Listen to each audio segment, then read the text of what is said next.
Ladies and gentlemen, welcome back to the channel, and I had a whole other video planned for tonight, but you know what? This is some pretty interesting information about COD 2023, so we're going to go ahead and tackle that instead. Call of Duty 2023, as of right now, is rumored to be Modern Warfare 3. It's going to be a direct sequel to Modern Warfare 2, developed by Sledgehammer Games. Well, today, of all people, Bob Network UK has decided just to nuke his own Twitter account, basically, by leaking a bunch of very interesting information about the game. All the other credible leakers and industry insiders are all basically saying RIP to him because he was not supposed to show this stuff from internal alphas, but here we are, and we actually got some really good information as well as some images, believe it or not. I can't post any of that. Obviously, Activision will take the video down, but we can, in fact, discuss the things that he was saying.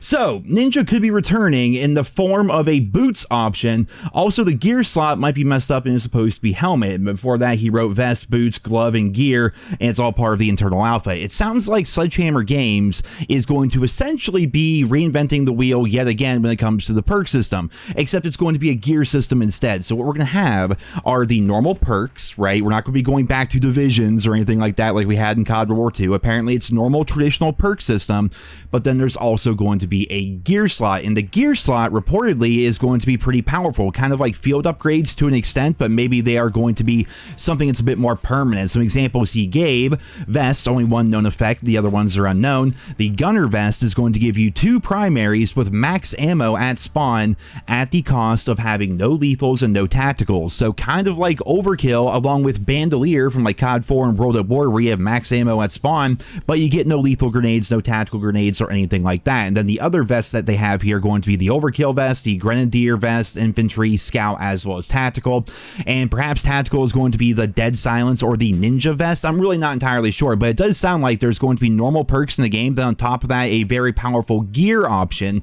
And the reason why we're doing Black Ops 1 gameplay here today is because this is something that's really interesting, because it's something that we haven't really seen in a very long time. Because with these different pieces of gear that apparently change how your character plays, that reminds me quite a bit of Black Ops 1. For those that don't remember, in Black Ops 1, based on what your perk 1 was, your character would change appearances. So when you see somebody out there, you're about to fight someone right by the B flag or whatever, you can tell by the way their character looks what perks they are using. Now, that's not obviously the most important information in the world, but as you can see, when you're using lightweight, you look a lot different than you do when you're rocking Scavenger. You look different with Scavenger than you do with Ghost. Ghost gives you an entire ghillie suit. Flak Jacket gives you the flak jacket, surprisingly enough, and Hardline kind of just makes you look like a normal soldier. And then, of course, they had all these different appearances for all the different factions in the game. So based on the perks you were using, your character would look different back in Black Ops 1, which, by the way, is now populated again. There was like 8,500 people playing it when I hopped on today on the Xbox, so definitely check it out if you're wanting to relive some of the Black Ops 1 nostalgia. But it sounds like something similar to what they did all those years ago in 2010 for Black Ops 1 is going to be making its return in some capacity to Modern Warfare 3 or COD 2023, depending on what you want to call it. We're gonna have to wait and see if more information is going to come out regarding this gear slot. I mean, definitely sounds interesting, because if we have normal perks and then you have like an ultimate perk like the gunner vest there, where you get 2 primaries and max ammo, but you don't get lethals and tacticals, it sounds like a lot of very interesting decisions may be made as a result of this system.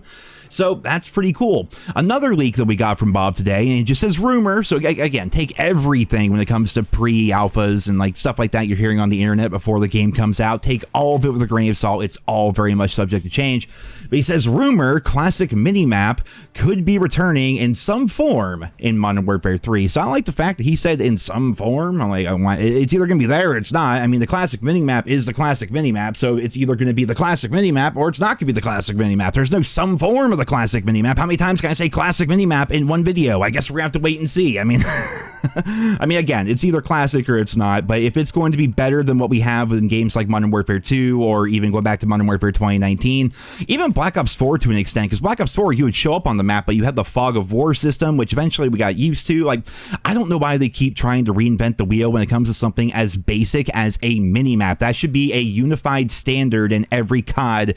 Just, it's part of the game, man. You got your guns, you got your perks, you got your mini-map. Like, those are the 3 things that kind of make COD, you know what I mean?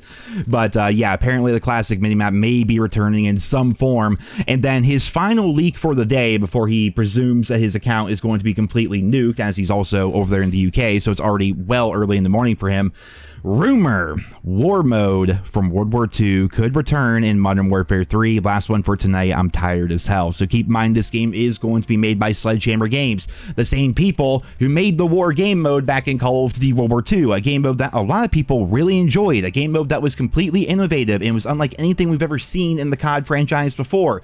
It was awesome. And then they said, fuck that, we're not doing that anymore. Like, they do that all the time. I talk about that in all my videos so often, how they always have these great ideas for one individual COD, and then when the next game comes out, there's like, nah, we probably shouldn't implement that. It really doesn't make any sense to me personally. I know they start working on these games years and years in advance, so, you know, if Sledgehammer was making war mode all the way back in like 2015, back before Call of Duty World War II came out, then I can see why it would be difficult for after World War II with Black Ops 4 for Treyarch to be able to do the same thing. But regardless, you think the studios would have some continuity and be able to work together on these franchise-defining game modes. Let's be honest, that's what war is. War was that innovative. That war was that interesting. You know what I mean? Like, war should be in every Call of Duty game, or at least every Sledgehammer game, for crying out loud.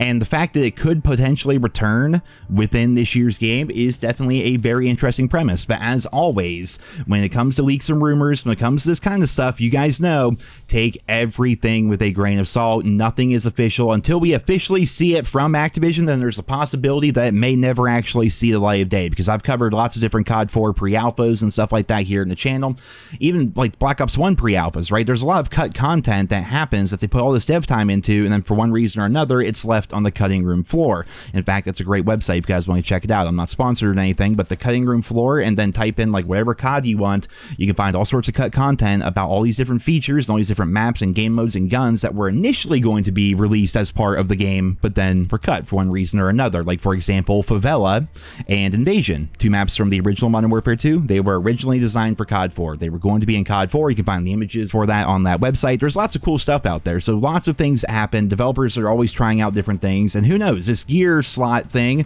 may be something they cut already. Or it may be a very defining aspect of the Modern Warfare 3 multiplayer. We're going to have to wait and see. That's the beauty of this time of year.